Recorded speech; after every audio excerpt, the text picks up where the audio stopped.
el pie diabético.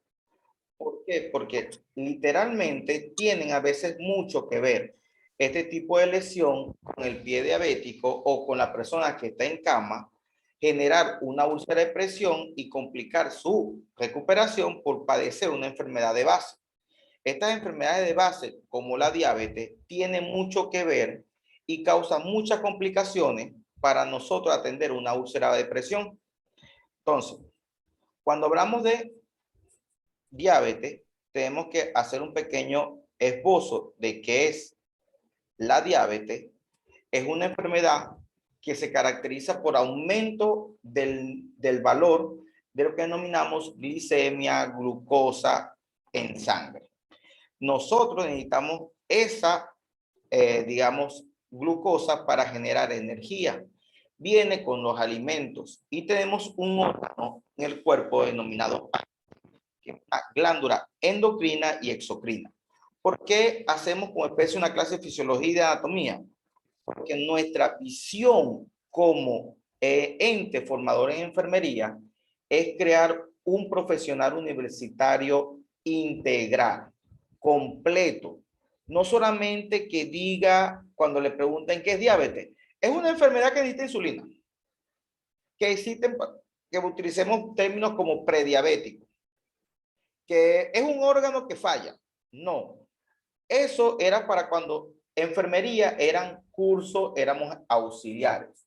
Ahora, la mayoría de todos los países en vía de desarrollo y países desarrollados tienen leyes que ejercen que enfermero es un profesional universitario. En algunos países de TCU o licenciado y en otros países tajantes que tienes que estudiar una licenciatura.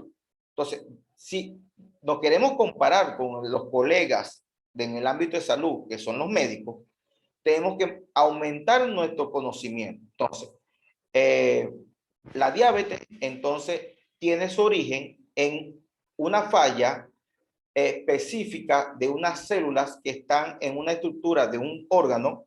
Entonces, vamos a definir, ese órgano es el páncreas. Es una glándula exocrina y endocrina, que dentro de su interior hay una estructura denominadas islotes de Langerhans, y que este a su vez está formado por diferentes tipos de células, entre esas células alfa y células beta. Entonces, no solamente que la diabetes es una enfermedad que se caracteriza por la elevación de la glucosa en sangre, sino que es un trastorno muy heterogéneo que implica varias anormalidades. Claro, el signo que uno mide rápido, que es tajante, es la glicemia en sangre. Digamos que las causas que llevan a la falla de esta glándula, sí a veces es desconocida, porque a veces se trata de problemas de circulación, se trata de tumores, se trata de efectos, y no se puede llegar a una conclusión que diga que la diabetes es producida por tal cosa. Es como, por ejemplo, tenemos ciertos cánceres, que hay ciertos agentes que exacerban la posibilidad de sufrir de cáncer, o hay sustancias teratógenas que me pueden alterar las células que puedan terminar en células cancerígenas. Por ejemplo, exponerse mucho a radiación puede terminar que mis células terminen siendo versión CA o formarse a un cáncer, a unos tumores que dificulten la función de este órgano.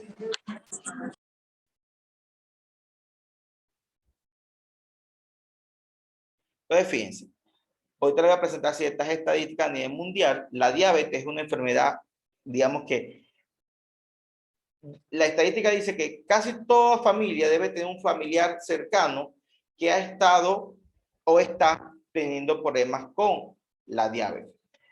Básicamente vamos a dividir la diabetes en dos tipos. Diabetes tipo 1, o sea, diabetes mellito tipo 1 y diabetes mellito tipo 2. Pero tengo una diabetes que tiene una cierta patología. Patología no, característica que la separa de estas dos, que es diabetes gestacional. La va a presentar en primera instancia como es gestacional, solamente va a aparecer en las mujeres en el periodo de embarazo. que debiera desaparecer con la gestación y que debiera afectar en los primeros meses al niño y regresar a la normalidad.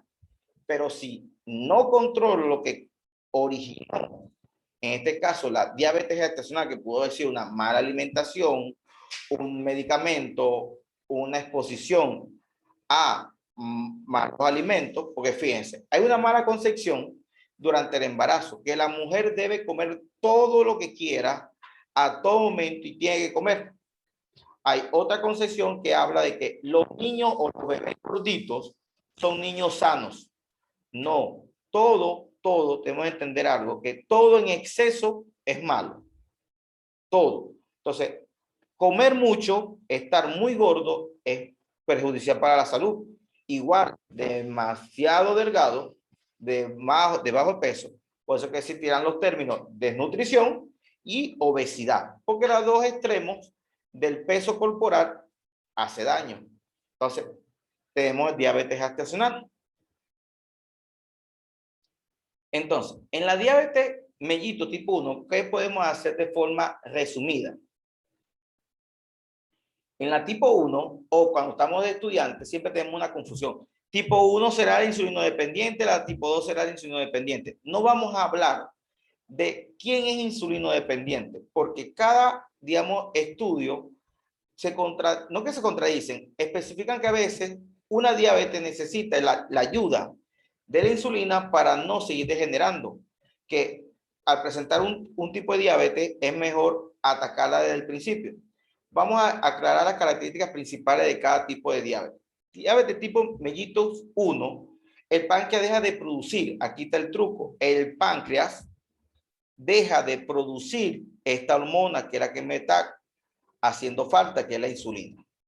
La insulina, como se lo dije al principio, es secretada por el páncreas en una estructura denominada islote de Langerhans y específicamente entre las células que mayormente tienen, que son las alfa y la beta, las responsables de la insulina es entonces las células beta.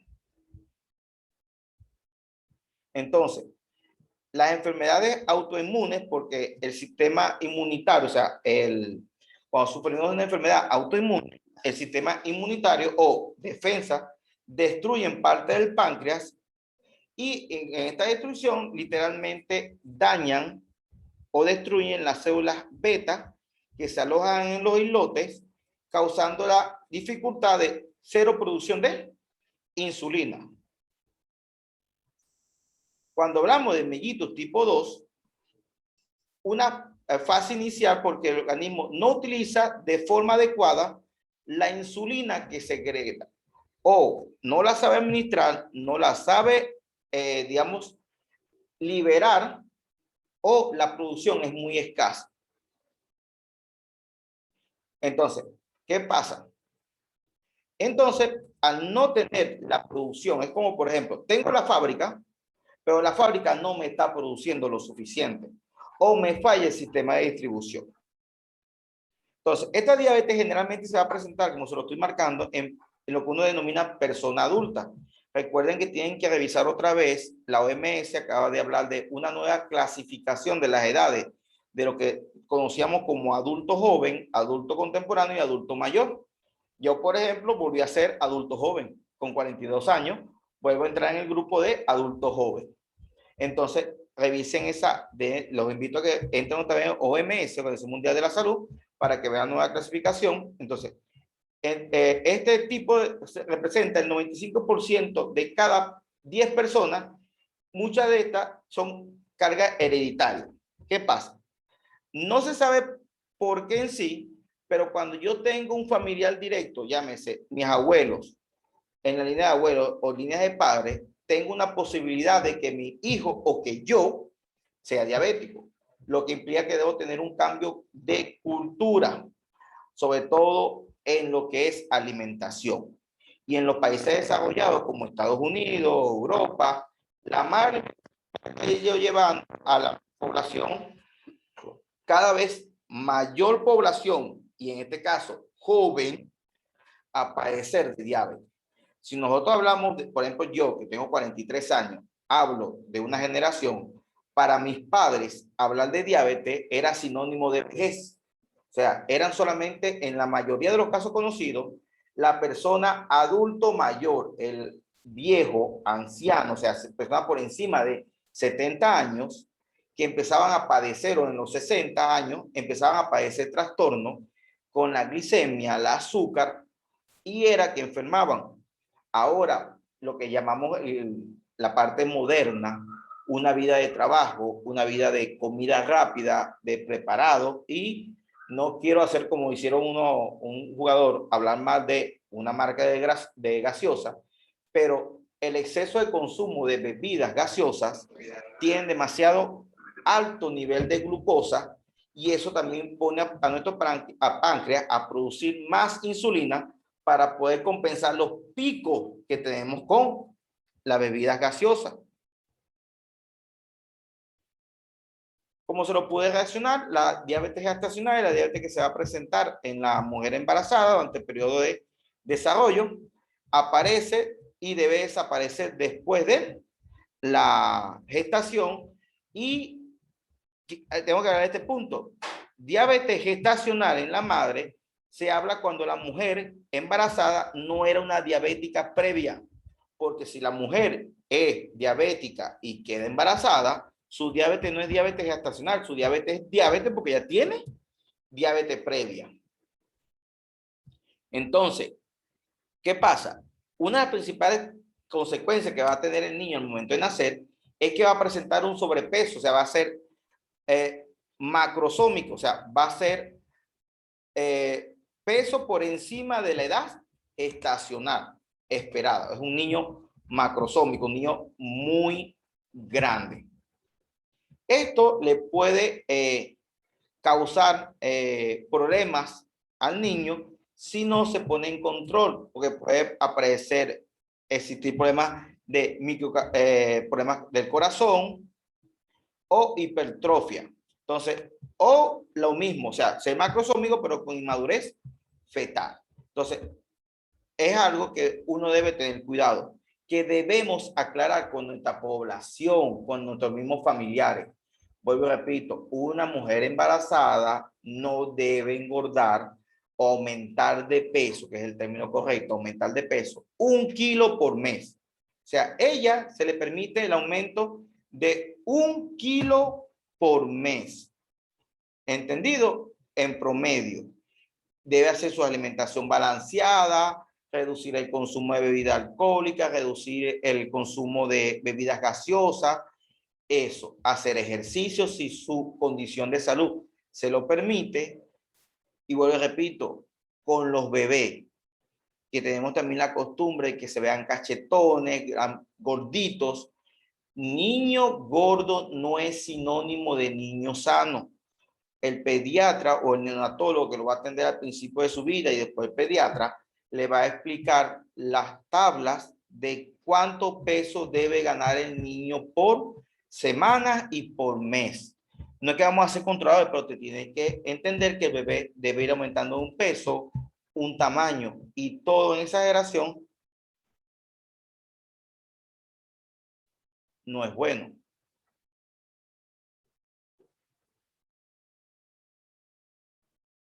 Entonces, fíjense, en la modernidad ahorita de diabetes estamos hablando de 3 puntos muy importantes que se los marqué aquí. Para los que nos siguen, que no van a tener acceso al material, lo voy a pasar lento para que le dé tiempo de copiar y se basa en 3 puntos muy importantes. Está basada más en criterios no descriptivos. Desaparecen los términos de insulino dependiente y no insulino dependiente. ¿Qué pasa? Que según los criterios de cómo tenga su producción de insulina, le van a administrar insulina, pero el paciente no se va a clasificar más en la parte moderna como insulino dependiente y no insulino dependiente, que es lo que utilizamos para describir al tipo 1 y tipo 2. Se debe utilizar únicamente la nomenclatura diabetes tipo 1 y diabetes tipo 2, ya que los diabéticos tipo 1 no son dependientes de insulina, aunque la necesitan. Pues pasa, si el diabético tipo 1 controla, mantiene un buen estado de salud, una buena alimentación y va llevando todo lo que es ejercicios, controles, no depende de la insulina, la necesita, más no depende esencialmente, pero a veces, permiso.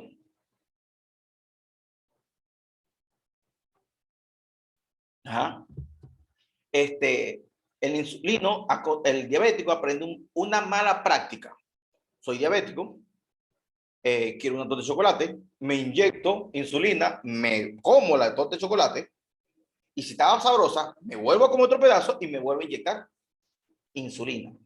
Entonces, creo como una adicción, un reflejo. Quiero comer mucho, me inyecto, me pruebo el azúcar cada vez que vaya a comer y empieza un juego letal de muchas valoraciones de glucosa y mucho consumo de insulina. Entonces, tenemos que hablar con el paciente. No es que no va a comer, pero sí debe empezar a tener mayor control. Entonces, debemos nosotros como enfermeros crear la parte educativa. Recuerden, siempre tratamos en nuestro curso de mezclar todo lo que debe ser un buen enfermero para hacer un cambio conductual.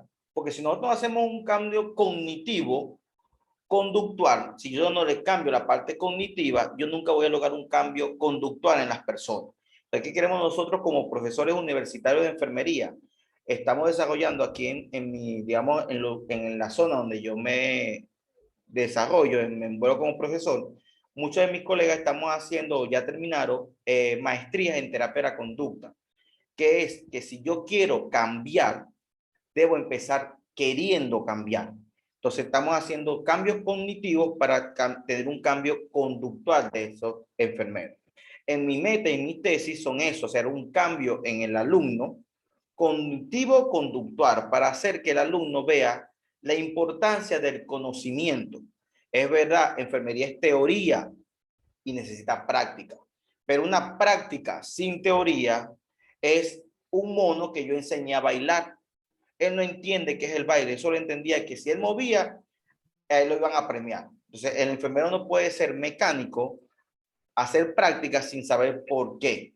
Porque el diabético, cuando usted le diga, no debes comer torta de chocolate, te va a preguntar por qué. Es como cuando usted le dice a un niño, no salgas para la calle, no juegues en la mitad de la calle. Si usted no le explica que puede venir un carro, una moto, si lo golpea, le va a partir un brazo, va a sacar sangre, va a tener mucho dolor y así va a preguntar cada vez, ¿por qué? ¿Y por qué? ¿Y por qué me va a pasar? Y si me pasa, ¿por qué? Si usted como enfermero no sabe explicar el porqué de las cosas, simplemente no va a convencer a las personas, porque nuestros pacientes no son nuestros hijos pequeños que después de la 15ª pregunta, dependiendo del papá, va a responder la tabla. Y el niño va a aprender simplemente que cuando diga que no, es no. Nuestros pacientes no entienden un no es no. Entienden un por qué.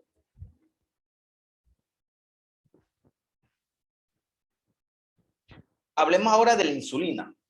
Recuerden que venía haciendo un esquema. Diabetes es cuando podemos administrar la palabra clave que es la insulina. Ya sabemos que más allá del páncreas, ya entendimos que hay una estructura llamada lángreja y el lángreja tiene unas células denominadas beta que producen esto.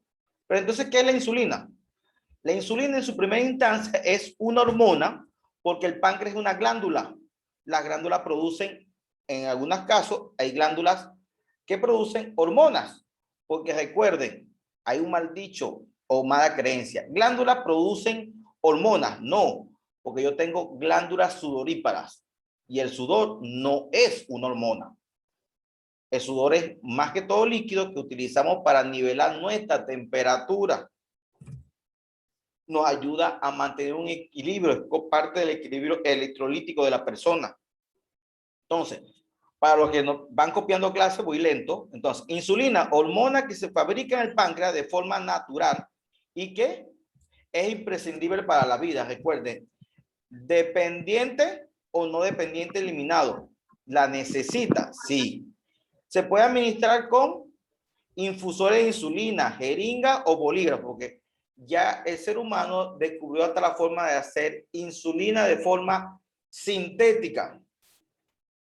¿Para quién? Para personas que su páncreas no lo produce y para que pueda vivir entonces sin la insulina que produce el páncreas.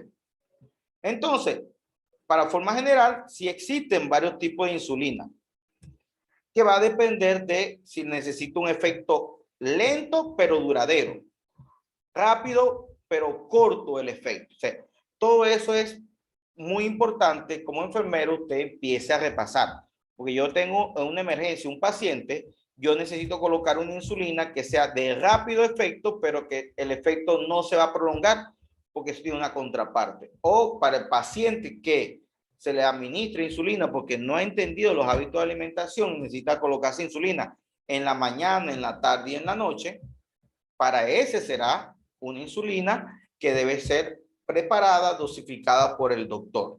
Después ellos dejan de ir para el doctor y empiezan a aprender de que si quiero deshacerme, si me siento mal, simplemente me mido la glicemia antes o después de querer comer algo y dependiendo del valor, me voy inyectando. Algo así como que hago una torta y pruebo, está salada, eche más azúcar, está muy dulce, vamos a echar más harina para bajarle el nivel de azúcar.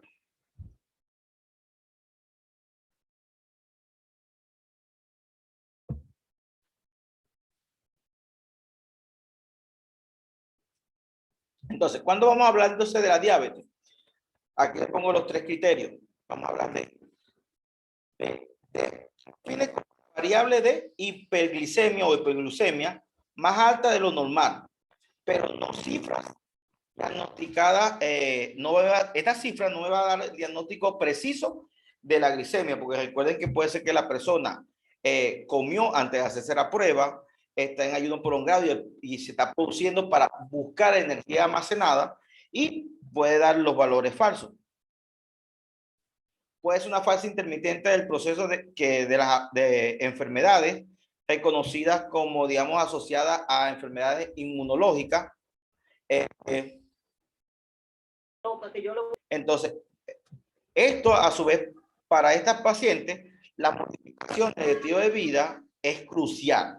Si yo empiezo a entrar en proceso de valores altos o padecer enfermedades que me deterioran, si yo no modifico mi estilo de vida, por ejemplo, soy sedentario, me tomo 3, 4 litros de gaseosa en vez de agua, no bebo agua, sino gaseosa, como mucho dulce, harina, pasta, mi peso ideal son 80 kilos y estoy por encima de los 160, entro en obesidad mórbida, voy a ser un detonante para sufrir de diabetes.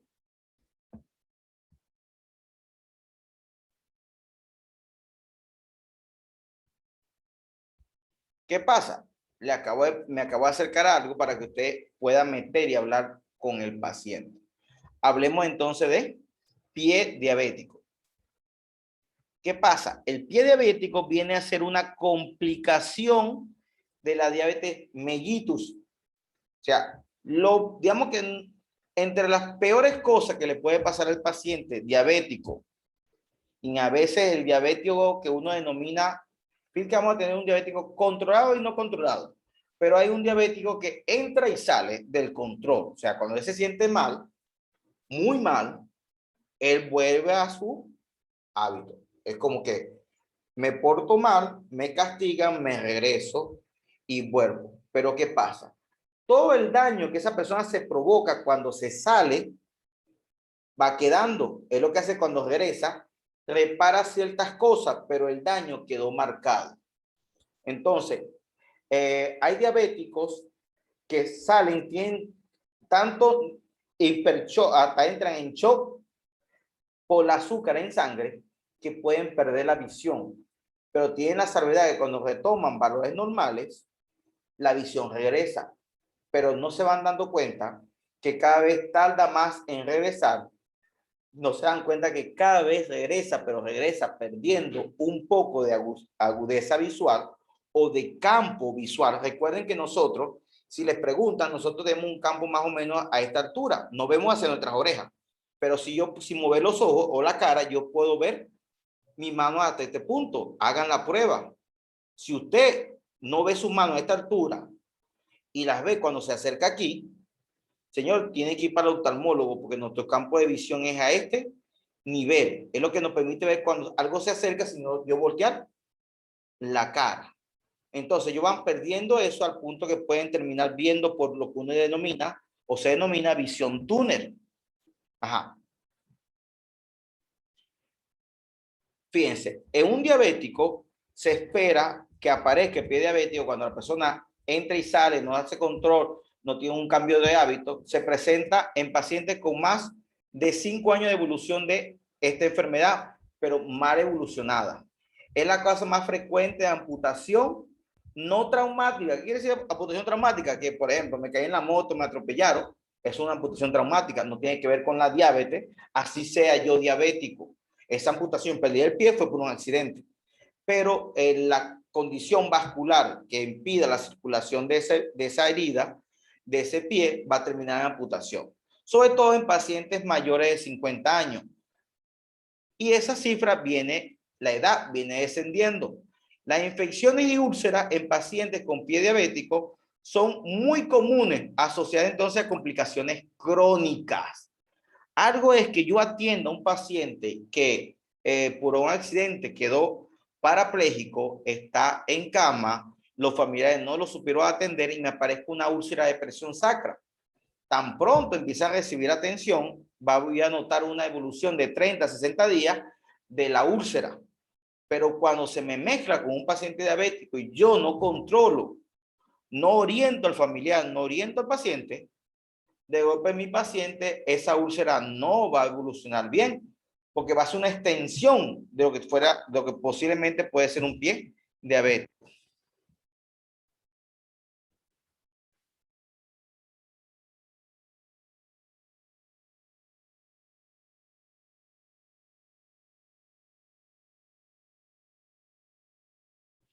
Ajá.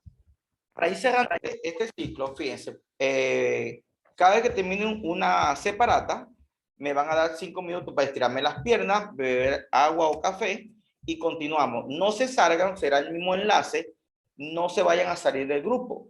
Les voy a dejar esta lámina pendiente aquí, es para que vean los criterios clínicos que debemos tener para determinar el pie diabético. Y recuerden, somos enfermeros, no se nos permite diagnosticar, pero a través de lo que son la parte de NANDA, NIC y NO, nosotros debemos hacer diagnóstico para saber qué procedimiento vamos a hacer y qué se debe esperar en la evaluación para ver si lo estamos haciendo bien. Entonces, uno de los primeros protocolos NANDA, que son importantes, es sobre el paciente diabético y sobre todo cuando tiene un pie diabético. Entonces, un paciente se debe hacer múltiples revisiones para diagnosticar que esa úlcera, que puede ser venosa, arterial o puede ser también denominado un pie diabético porque la persona es diabética, se debe hacer una evaluación sistemática neuroisquémico y de cultivo, porque puede ser una bacteria, un virus que está, sobre todo las bacterias, haciendo daño en esa úlcera. Debemos realizar una exploración que incluya aspectos de la piel, temperatura, tonos estructurales y visualización de edemas. En nuestra página publicado de forma técnica, como formas básicas de cómo evaluar el grado de edematización de un paciente.